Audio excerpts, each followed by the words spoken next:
And definitely we'll say we are proud of our heroics. That's a Chiamaka Nnadozie, recognized as the fourth best female goalkeeper in the entire world.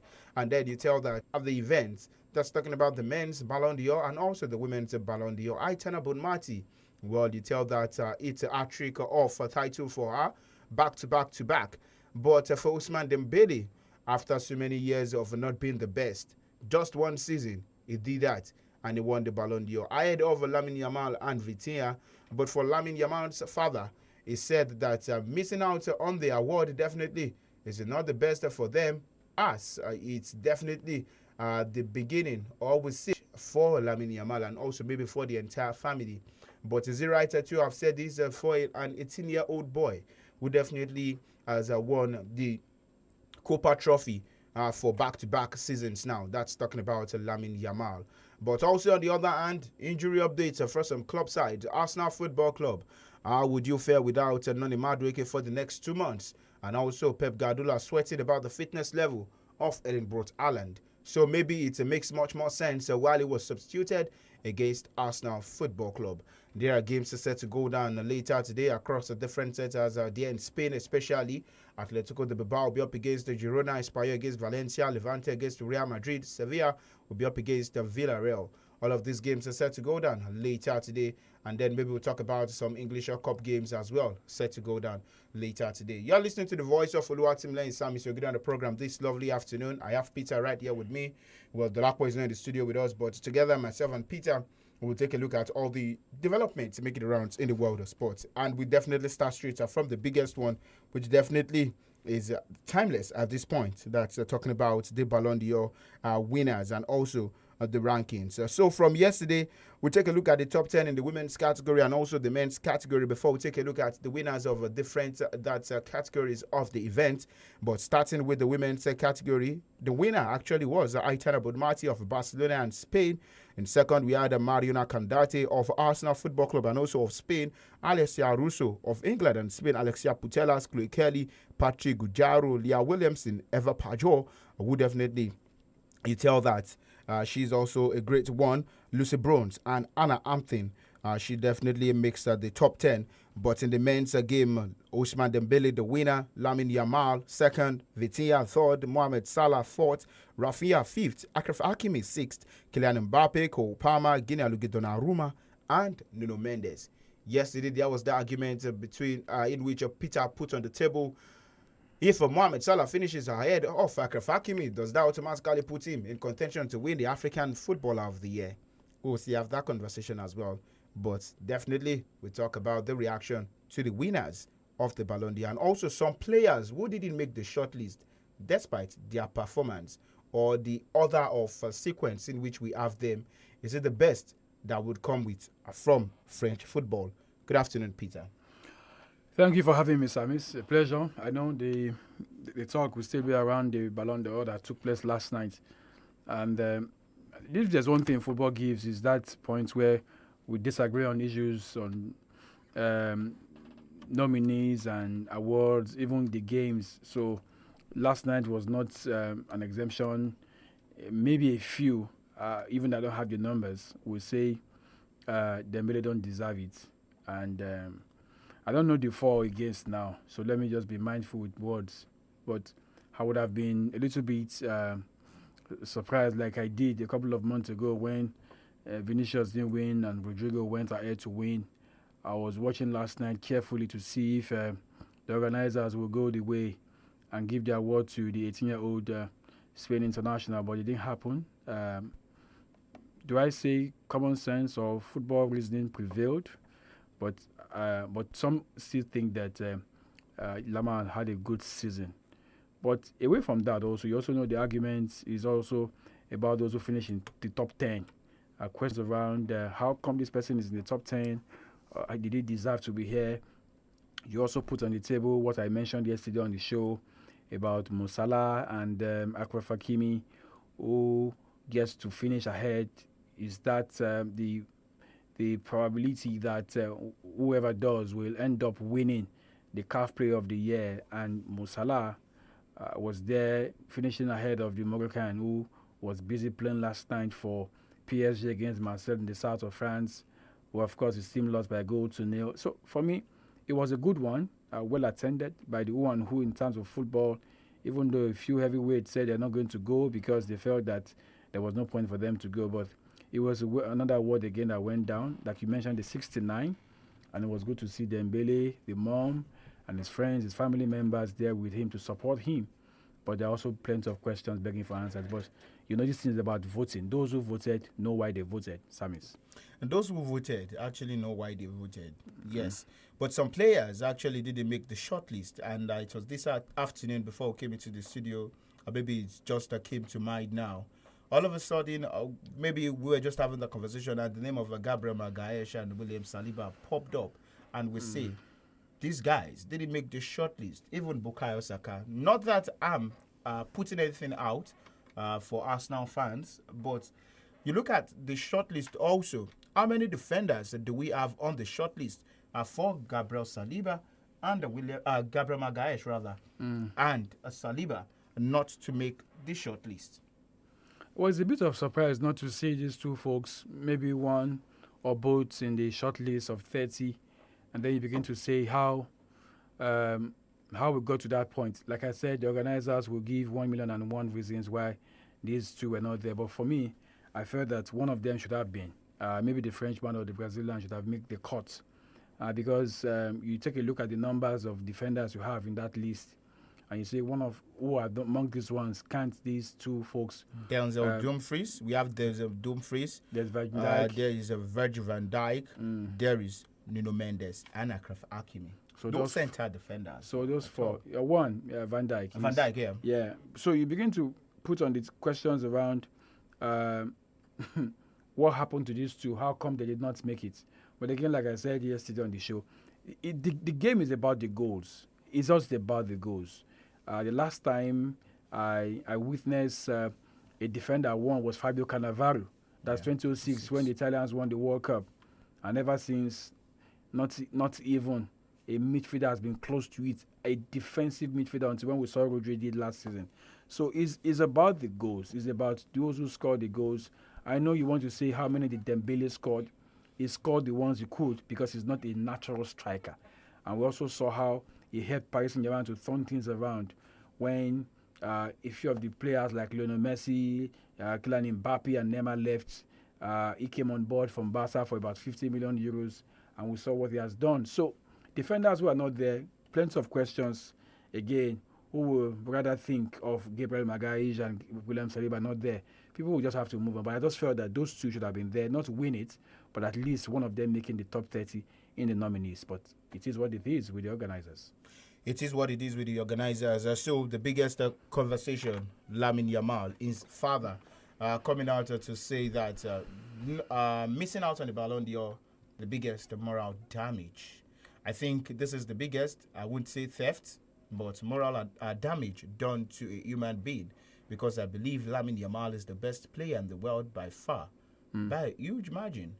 That's according to the words of Manuel Nasrou, the father of Lamine Yamal. Like I said in my opening statement, these are just subjective. These are those things. That's what he feels. That is not what I feel. And it's about ticking the box of what are the criteria being used to vote. The organizer said yesterday they don't know. They keep it close. A few people know. So when we say both of them are not strikers, but they are wingers for their respective clubs. Yeah. Lamine Yamal in 55 games, he scored 18 goals. That's Ousmane Dembele in 53 games, he scored 35 goals. So take nothing away from Lamine Yamal. He had a good season, but he won the treble. That's talking about Ousmane Dembele. Yeah. While for Lamine Yamal, he won the double. That's what I'm saying. Domestic double. Yes, and we also saw during the Nations League, he didn't help Spain to win. He was in the finals. Portugal won. Dembele wasn't giving his best because we saw what happened. The Club World Cup kept coming. There were plenty of games for him, and at the moment he's out injured. But I think for Lamine Yamal, just to go to that one, for Lamine Yamal's dad, it's about what he thinks, and you don't expect him to say otherwise. You don't expect him to say otherwise at all. It's just like if he had won yesterday, what would the mom of Ousmane Dembele also say? We say, my son deserves to win. The French people also will say, he deserves to win. So I think for Lamine Yamal, he's 18. He still have plenty of years ahead of him. if he's not out injured, if he's not into anything, whatnot, he can still give 10, 15 years. And so he has a chance of winning. It's just like when Kylian Mbappe was 18, SAMIES. You thought in that World Cup for him to go win, and Luka went on to win. And at the moment, we're still waiting to see maybe Mbappe will win. So Mbappe, there's still time for him to win. Same also for Lamine Yamal. He's 18. He should just say to himself, I won the Copa yesterday in terms of the young player. I First man to win twice. Yes, and I also finished second behind Ousmane Dembele. That was a close one. Season just began. Let me see how far I can push that Barcelona. And one other key thing that maybe some folks don't know about is that he didn't score the goals aplenty in La Liga. So he must now be saying to himself, with the kind of formation that Hansi Flick is playing, without the German playing the pole, talking about Lewandowski, then he stands a chance to score the goals. But SAMIES, my little worry here is that hope there will not be that attitude of I need to score the goals from him and also Rafinha, because we know what these things can do to teams. It will not speak well. So I'm hoping that Hansi Flick will speak to him and tell him, hey, young man, at 18, I know, I saw the news, I saw everything that happened, because he was there himself talking about Hansi Flick. There's still enough time for you to win. Let's see if we can conquer Europe and conquer the La Liga, and then see maybe in the 12 months from now, you will just be the one to win the Ballon d'Or. So for me, what Lamine Yamal that said is subjective, his opinion is entitled to it. But the only thing for me is actually, will both players be at their prime again, or will they hit the level in which they hit in the 2024-2025 football season? That's the thing about consistency with these guys. That's why when you bring this on the table, you begin to bring two gladiators to the table. Cristiano Ronaldo and Lionel Messi. So I have never seen anyone who've got that hunger. Yes, you might probably say Luka came into the scene very late, but he was the one who was able to break that dichotomy between these two. And ever since, he's just been here now. The Rodri, who was injured for over 1 year, could not even make the nominee, so you can excuse him. So I want to see what Lamine Yamal will give again this season. We saw what he did last season. The boy is 18. He must give us good years ahead, and that starts now. That definitely starts now for Lamine Yamal and Ousmane Dembele. Probably we'll see one man retain the title, just like the likes of Cristiano Ronaldo and Lionel Messi. They did it, the time passed. But then, talking about a retaining title, Aitana Bonmati, a hat-trick for her, consecutive years now. She has won the Women's Player of the Year. That's the Ballon d'Or. And also, subjective, you would say, because we look at her performance, fine for FC Barcelona. They won everything available in Spanish football, but they went on to lose the UEFA Champions League final to Arsenal, and also for the La Rojas of Spain, their women's side. They lost in the finals also in Switzerland via penalty shootout to the hands of the Lionesses of England. And you talk about that. Marina Candate, who left Barcelona 2 seasons ago to join up with Arsenal, she raised the bar.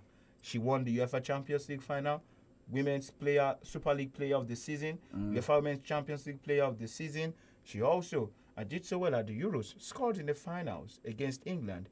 Alessia Russo, highest goal scorer, highest goal contribution. She did that also at the Euros, but both finished second and third, and Aitana Bonmati came out on top.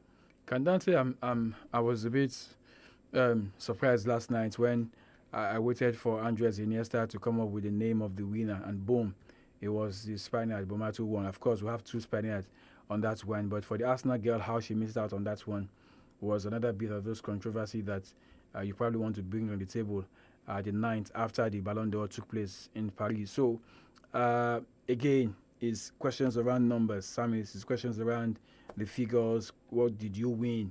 What can you put on the table? Because when we're talking about the men, we were able to put on the table what Dembele won. And so for the women also, you put on the table what's Bonmati, what did he win? She won the La Liga for Barca. She lost the Champions League final to Arsenal. She lost the European Women's Championship to England. And so you begin to say, how come we got here? But again, like I said in my opening statement, it's all got to do with those who voted and how they want the vote to go. So you probably won't want to question that. But again, it's just that game that when we watch football, there's a moment where we get to argue, we say, this is not, that is it. Same also for this. I think for me, the Arsenal guys should have won this, or if not her winning, Alessia Russo, go ahead to win. But for the Spaniard, they will say they lost Lamine Yamal in terms of him not winning the Ballon d'Or. But for women, they've got something to hold on to. So wait to see. They're both teammates. No problem. They move on. But I just felt that the Arsenal lady should have got this one over the line ahead of the Barca lady talking about Bilmat. But one woman maybe might be happy for is just Chloe Kelly. Turn of the year. She was an outcast at Manchester City. Yeah. And then she became the cornerstone with the Lionesses of England and also Arsenal Women's Football Club. And she finished in the top 5. Yeah, good for her. She also had moments in the European Women's Championship. She didn't begin game for the Lionesses of England. She was the go-to person with the penalty shootouts. And when it was time for shootouts, she was the one who had to raise her socks up to hit the ball well. And we saw how she also did in the final to help them win. How she came from the bench, have an impactful moment each time she's called upon by Sarah Vigna. So I think for her, it's good that she had that 6-5 months to show to everyone who cares that, hey, I still have it in my boots. And so wait to see now that she's got a full whole season with the Gunners, see how far she can take the Arsenal Football Club women. All right, let's take a look at the winners in general at the Ballon d'Or event that went down yesterday there in France. No longer news, Ousmane Dembele, winner of the men's Ballon d'Or. And then you talk about Aitana Bonamati, winner of the women's Ballon d'Or. But then you also talk about the Copa Trophy, which definitely went to Lamine Yamal. Men, Vicky Lopez had the Nigerian descent, and she won the women's Yashin Trophy. The Nigerian woman, Nigerian mother. That's a Spanish father. Okay. So definitely, that's a good one also. Maybe for Nigeria, we'll do that. Then you talk about Guinea Donnarumma, where, of course, he won the Yashin Trophy for the men, and Hampton of Chelsea. Yes, they won the WSL, I think, for a stretch 7th time. And then you tell that she also was instrumental in all the penalty heroics for the Lionesses of England there in Switzerland as they won their 2nd Women's European Championship title. Luis Enrique and Sarina Wiegman both won the Coaches of the Year, men and women. Well, you talk about Victor Gyökeres winning the Gerd Müller Top Scorer Award. And then you talk about PSG winning the Men's Football Club of the Year. I don't think there's a dispute about that. And Arsenal Women's Football Club winning that's the Female Club of the Year. Socrates Award went to Shana Foundation in memory of Luis Enrique's daughter, and you tell that definitely this is a big one. But for one woman, Chiamaka Nnadozie, 4th best goalkeeper in the world when we talk about female football game. She's the 4th best. How excited are you for the level of performance or consistency Chiamaka has put into the women's game? Yes, one thing for us to be excited about, to see that one of us, even though she didn't finish on the podium, but when you mentioned the 5 not in the top 30 of the women's ranking, but we have one African there, Barbara Banda. Yeah, and if you have to say who are the 5 best goalkeepers in the world, women, and you have to look at what Ballon d'Or gave us in the last few hours, then you have to mention the West and 𝐏𝐈𝐕𝐄 Super Falcons goalkeeper, Chiamaka, who also helped the team to win the WAFCON a few weeks ago. So what else again do you want me to add? I'm happy. I'm super excited that finally we can say we saw what Victor Osimhen did. He finished 8th. Demola Lookman finished 11th. And then now you have a Nigerian woman finishing 4th in terms of the best goalkeepers in the world. So it can only get better for her. She left Paris FC to join Western and 𝐏𝐈𝐕𝐄. Some felt maybe she should have moved to a bigger club than Brighton. But do what you need to do, girl, and see maybe the other big teams in England, or probably go to Spain and have another feel-good moment. And in 12 months from now, maybe she'll probably be picking this one as the goalkeeper of the year. But again, Sammy, to speak to one other thing, that come the CAF Awards, it just look like she will be the one to go ahead and win the goalkeeper of the year. But my only input. You said it's about the goals now, Peter. No. I said for her to win the CAF goalkeeper of the year for women. Now, good enough you mentioned about the goals. And I wish that her name can be in the mix for those that will be looked at for the Women's Player of the Year. Let's take the attention away. How many of these girls really hit the ground running at WAFCON? How many of them, Samis? Can you put 5 names on the table? So it's been nice for CAF to say, for once, let's put the name of the goalkeeper. And Chiamaka Nnadozie should be that one. Because for her to finish among the top 5 goalkeepers in the world, come on, you must get that name into the CAF Player of the Year for women, put her into the mix. And let's see, maybe she ends up winning. And then we can say, okay, the narrative change, because we've seen strikers go ahead to win that award in the last few years. Now it's the turn of the goalkeeper to win, and hopefully Chiamaka Nnadozie can go ahead to win. So if you put her name in the mix, definitely there will be argument for her to get this one done and that will be the first time we'll be seeing a goalkeeper win the award in the women's category. Well, let's cross our fingers and see how that will go down before the turn of the year when we talk about that ceremony. I think it should go down in Morocco or Egypt. Morocco will be the hosting the CAF Awards. Okay. So we move on talking about what we expect for Arsenal Football Club, not the biggest of news, and everything just maybe makes sense now. While Noni Madueke was substituted at halftime in that 1-1 draw against Manchester City at the Emirates Stadium, well, it is said that Noni Madueke is expected to be sidelined for up to 2 months with a knee injury. So one man returns, one man is off. That has been the case also for Arsenal Football Club now. She sang the stats that it was not an ACL, just a nail. 2 months can be over 2 months. 2 months can be less than 2 months. But that's now, they've got this covered. They've talked about how they've played every game so far this season with players out, bar the Champions League. The first game in the Premier League against United was Harvard. They played against Leeds. It was both Saka and Odegaard. They played against, who was that again? Another player got injured. So Arteta will say to himself, thank goodness I was able to sign a lot in terms of backup. Saka is back for the side. If Saka is not playing that end, there's a doorman. If there's no doorman playing, there's Italian work that can play. So it's good for him, but bad for Noni Madueke. Hopefully he can come back stronger and better for the Gunners.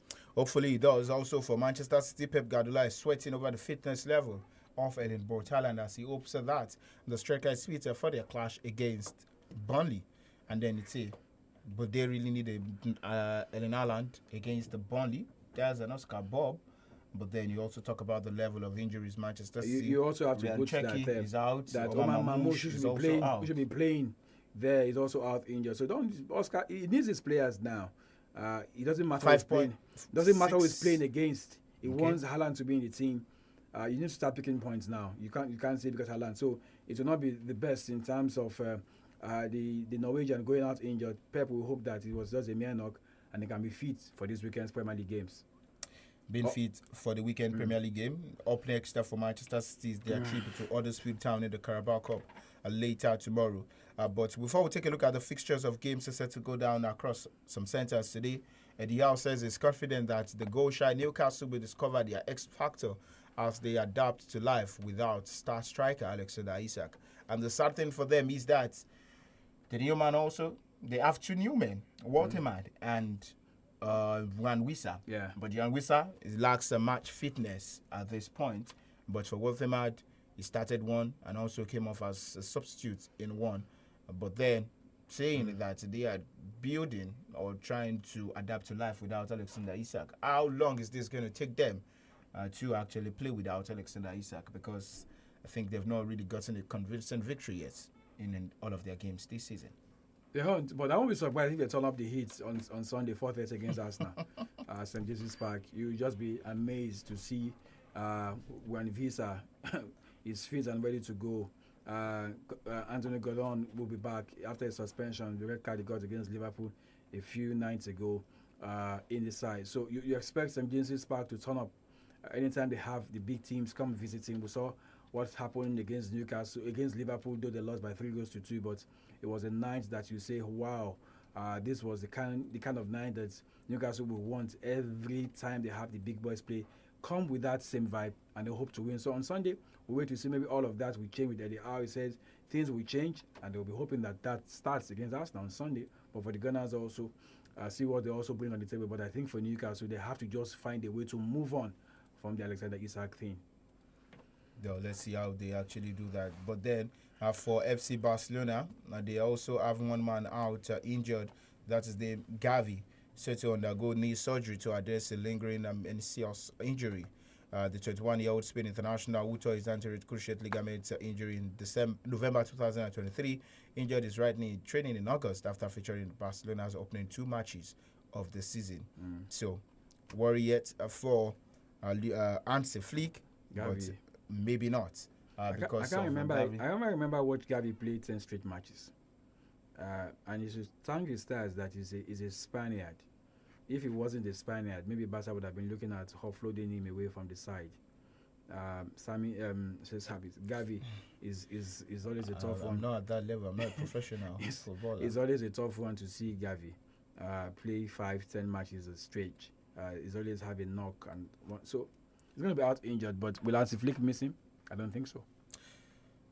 All right. We'll still talk about some managerial updates now in our Emery. We also hope a return to Europa League this week serves as a spark plug that ignites Aston Villa's season, while Nottingham Forest embark on their first European campaign in 30 years. We call him the king of the UEFA Europa League. He didn't do so bad in the UEFA Champions League last season, but this is a familiar ground for him, the UEFA Europa League, with Aston Villa. That's why I'll be watching. I'll be watching to see bad form in the Premier League. Took the poll, Matt Cash to score the first goal for them when you thought that the likes of Morgan Rogers or Watkins should be the one getting the goals. The defender got them the goals. So I'll be putting my eyes on Unai in this one and see if he gets to win. He says a familiar ground for him where he was dominating with the side from Seville back then. Now he's got the side from Birmingham in Aston Villa to help them win the UEFA Cup. And so, like I said, SAMIES, here am I watching what Aston Villa will do. All right, there you had Peter watching. But where we started the show, I wrote out the fixtures in Spanish La Liga. But in England today, Liverpool will be up against Southampton, Wrexham against Reading, Wolverhampton Wanderers against Everton, Wigan against Wycombe, Lincoln against Chelsea, Fulham against Cambridge, Burnley against Cardiff, and Barnsley will be up against Brighton. That's in the round of 16 of the English EFL Cup. I am SAMIES, your sports captain. Till we meet again tomorrow.